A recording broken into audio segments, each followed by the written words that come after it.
नमस्कार सभी सरकारी कर्मचारी, राज्य कर्मचारी, पेंशन धारकों का एक बार फिर से स्वागत है। दोस्तों, इस समय की पेंशन धारकों के लिए प्रमुख 5 बड़ी खबरें जो कि पेंशन बढ़ोतरी के साथ साथ बजट 2024 में पेंशन धारकों के लिए क्या क्या बड़े ऐलान किए जा सकते हैं, इसको लेकर दोस्तों निकल कर आ चुकी है।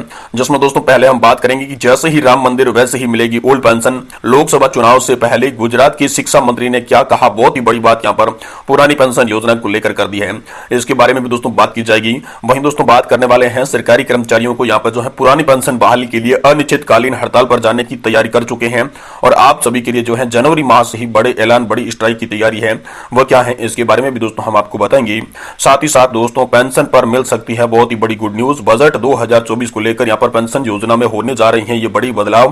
पीएफआरडीए के चेयरमैन ने बजट से पहले आप सभी के लिए बहुत ही बड़ी बात कह दी है, इसे भी जानेंगे। साथ ही साथ दोस्तों आप सभी के डीए हैक 2024 के बारे में भी बड़ा अपडेट निकल कर आया है और ईपीएस 95 पेंशन धारकों के लिए महत्वपूर्ण संदेश, बहुत ही बड़ी खबर जो कि यहाँ पर ईपीएस 95 पेंशन धारकों के द्वारा निकलकर सामने आई है, वो भी इस वीडियो के अंदर बताएंगे। संपूर्ण जानकारी दोस्तों पेंशन से जुड़ी आज की तमाम बड़ी खबरों को जानेंगे इस वीडियो के अंदर। इसलिए आप सभी से निवेदन करते हैं कि आप इस वीडियो को लाइक कर दें और इस चैनल को सब्सक्राइब जरूर करें। साथ ही साथ वीडियो को लास्ट तक देखें जिससे आपको पूरी जानकारी जो है वो सही सटीक और तथ्यों के आधारित मालूम चल सकेगी। तो चलिए वीडियो को शुरू करते हैं। दोस्तों हाल ही में दोस्तों आप सभी ने देखा होगा कि पुरानी पेंशन योजना का मुद्दा इन दिनों ट्रेंड में चल रहा है। इसी को लेकर दोस्तों एक बड़ी खबर आ रही है। यहां पर गुजरात के शिक्षा मंत्री ने बहुत ही बड़ा ऐलान किया है। जी दोस्तों, महाराष्ट्र के बाद अब गुजरात में ओल्ड पेंशन स्कीम पर सरकार का रुख बदलता हुआ दिखाई दे रहा है और राज्य के शिक्षा मंत्री डॉक्टर कुबेर सिंह ढिंडोर ने एक कार्यक्रम में ओल्ड पेंशन स्कीम को लेकर सकारात्मक प्रतिक्रिया व्यक्त की है। उन्होंने कहा है कि अयोध्या में राम मंदिर का जैसे ही निर्माण हुआ ठीक वैसे ही प्रधानमंत्री मोदी की अगुवाई वाली सरकार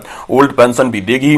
ढिंडोर ने कार्यक्रम में उपस्थित लोगों से कहा कि वे धैर्य रखें। मंत्री की इस बयान पर जो हाल ही में तालियां बजी। अभी तक बीजेपी ओल्ड पेंशन स्कीम का विरोध करती आई है। कांग्रेस ने जरूर कई राज्यों में पुरानी पेंशन योजना को लागू किया है, लेकिन यहाँ पर अब बीजेपी के लिए यहाँ पर बहुत ही बड़ी खुशखबरी है। बीजेपी से जो पेंशन धारकों के लिए है वो राहत की खबरें देखने को मिल रही है। वहीं दोस्तों साबरकांठा में बोले शिक्षा मंत्री। जी दोस्तों, साबरकांठा में एक कार्यक्रम संबोधित करते हुए राज्य के शिक्षा मंत्री कुबेर ढिंडोर ने कहा कि भविष्य में पुरानी पेंशन व्यवस्था लागू की जाएगी। इसके साथ ही उन्होंने कहा कि बीजेपी सरकार पुरानी पेंशन व्यवस्था को फिर से लागू करेगी। राज्य में काफी संगठन पुरानी पेंशन व्यवस्था लागू कराने के लिए आंदोलन कर रहे हैं। इससे बीच शिक्षा कर्मचारी यहाँ पर शिक्षक जो है शिक्षा मंत्री के द्वारा बड़ा बयान सामने आया है। कर्मचारियों को लेकर उम्मीद जगी है। अब देखना होगा कि सरकार इस मुद्दे पर अगली प्रतिक्रिया क्या देती है।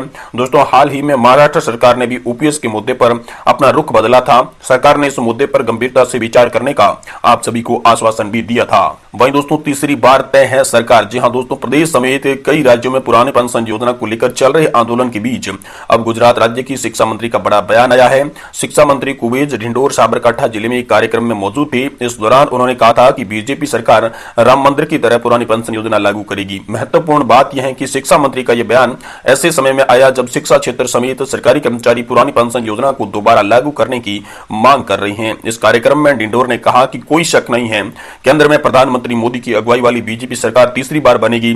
ऐसे में बस आप धैर्य रखें और धैर्य के साथ ही आप सभी की पेंशन की तमाम मांगों को भी पूरा किया जाएगा। यह आश्वासन आप सभी के लिए निकलकर सामने आया।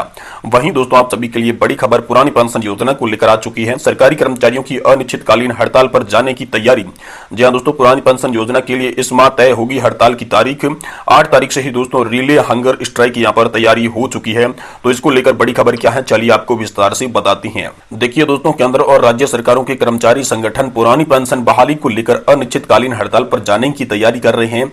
इस हड़ताल से देश में 2 बड़े जो कर्मचारी संगठन रेलवे और रक्षा के सिविल अपनी सहमति दे चुके हैं। स्ट्राइक बेल्ट में रेलवे के 11 लाख कर्मचारियों ने 96% कर्मचारी ओपीएस लागू नहीं करने की स्थिति में अनिश्चितकालीन हड़ताल पर जाने के लिए तैयार हैं।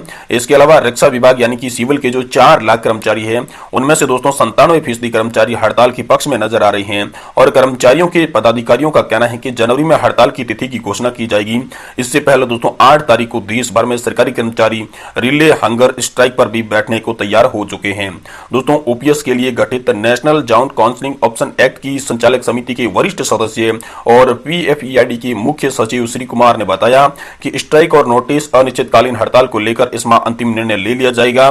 मार्च में देश भर के सरकारी कर्मचारी कार्यालयों प्रतिष्ठानों में अनिश्चितकालीन हड़ताल शुरू हो जाएगी। इस हड़ताल की स्थिति में रेल थम जाएगी और रक्षा क्षेत्र के उद्योगों में कामकाज बंद हो जाएगा। केंद्र ही नहीं बल्कि सरकारी कामकाज प्रभावित होगा, राज्य सरकारों का भी।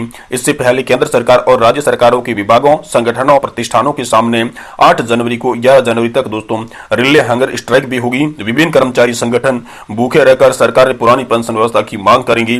रिले हंगर स्ट्राइक में एक निर्धारित अवधि के बाद कर्मचारियों की दूसरी टोली भूख हड़ताल पर स्तर पर पहुंचने की यहाँ पर तैयारी भी कर लेगी। इसके बाद जेएसआर ओपीएस की बैठक होगी और उसमें प्रिंस शिवगोपाल मिश्रा सहित केंद्र और राज्य सरकारों की कर्मचारी संगठनों की प्रत्येक प्रतिनिधि जो है वो हिस्सा लेंगी। उस बैठक में राष्ट्रव्यापी हड़ताल की तिथि की घोषणा की जाएगी। बतौर श्री कुमार, स्ट्राइक नोटिस और अनिश्चितकालीन हड़ताल की तिथि तय होने के बाद सरकार को अवगत करवाया जाएगा। कैबिनेट सेक्रेटरी जेएसआर ओपीएस के निर्णयों की जानकारी देने के लिए पत्र भी यहाँ पर जारी होने वाला है। वही दोस्तों देश में पुरानी पेंशन व्यवस्था को लेकर केंद्र और राज्य सरकारों के कर्मचारी आंदोलन कर रहे हैं। इसी मांग को लेकर दोस्तों दिल्ली और दूसरे प्रदेशों में कई रैलियां हो चुकी है। कर्मचारी संगठनों की एक मांग है कि गारंटीकृत पुरानी पेंशन योजना की बहाली। केंद्र सरकार ने इस बाबत कमेटी का गठन किया, हालांकि उसमें ओपीएस का कहीं भी जिक्र नहीं था। कमेटी केवल एनपीएस में सुधार को लेकर अपनी रिपोर्ट देगी। पिछले संसद सत्र में लोकसभा सदस्य नव कुमार सरनिया, दीपक बैंच, कृपाल बालाजी तुमाने द्वारा पूछे गए सवालों के जवाब में वित्त राज्य मंत्री पंकज चौधरी ने बताया कि ओपीएस बहाली के लिए केंद्र सरकार के पास ऐसा कोई भी प्रावधान अभी तक विचाराधीन नहीं है। वहीं गारंटीकृत पुरानी पेंशन योजना की बहाली करनी होगी। इसको लेकर भी एक बड़ी खबर सामने आई है, जिसमें दोस्तों शिवगोपाल मिश्रा के मुताबिक ओपीएस पर केंद्र और राज्य सरकारों के कर्मचारी लगातार अपनी आवाज बुलंद कर रही हैं। कर्मचारी संगठनों ने रामलीला मैदान में रैली की। सरकार के समक्ष प्लेटफॉर्म के माध्यम से ओपीएस की मांग उठाई गई है। हमने सरकार को स्पष्ट तौर पर बता दिया है कि कर्मचारियों को ओपीएस के अलावा कुछ भी मंजूर नहीं है। सरकार को एनपीएस खत्म करना होगा, गारंटीकृत पुरानी पेंशन व्यवस्था बहाल करनी पड़ेगी। ओपीएस एक गैर राजनीतिक मुद्दा है। केंद्र या राज्य सरकारों के सरकारी कर्मचारी चाहे जो भी दल हो, हमारा आंदोलन जारी रहेगा। रेलवे के 11 लाख कर्मचारियों में से यहाँ पर 96% कर्मचारी ओपीएस लागू न होने के कारण अनिश्चितकालीन हड़ताल पर भी जाने की तैयारी कर चुके हैं। साथ ही दोस्तों स्ट्राइक बेल्ट पूरी तरह निष्पक्ष तरीके से होगा। ज्वाइंट फॉर्म आवेदन संगठनों के अलावा राज्यों की 36 संगठन भी इसमें शामिल है और पीएफआरडीए में संशोधन के बिना ओपीएस जो है वो यहाँ पर संभव नहीं है। ऐसा भी दोस्तों आप सभी के लिए बता दिया जा चुका है।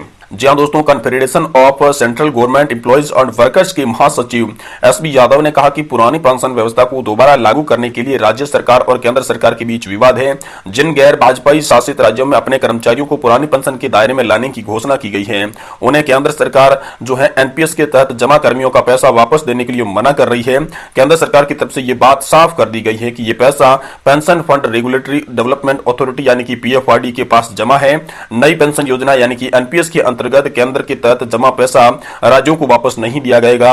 वह पैसा केवल उन कर्मचारियों के पास जाएगा जो जिसका योगदान कर रही है। Confederation of central government employees and workers बड़े स्तर पर रिले हंगर स्ट्राइक में भी हिस्सा लेने को तैयार हो चुके हैं। और साथ ही साथ बड़ी खबर यह है कि हाल फिलहाल में दोस्तों एक पीएफआरडीए के चेयरमैन दीपक मोहंती का बड़ा बयान आप सभी के लिए सामने आया है, जिसमें देखने को मिला है कि पेंशन योजना में बजट 2024 से पहले बड़े बदलाव होने की उम्मीद है। यानी कि दोस्तों चुनावी साल का जो बजट है उसमें बहुत ही कम टाइम बचा है। 3 सप्ताह के अंदर बजट पेश होने वाला है। इससे पहले दोस्तों आप सभी के लिए बड़ी खबर जो है यहाँ पर देखने को मिल सकती है। लेकिन आखिरकार क्या बड़ी खबर होगी, पेंशनधारकों के लिए क्या राहत होगी, अभी तक ये स्पष्ट तौर पर आप सभी को नहीं बताया गया।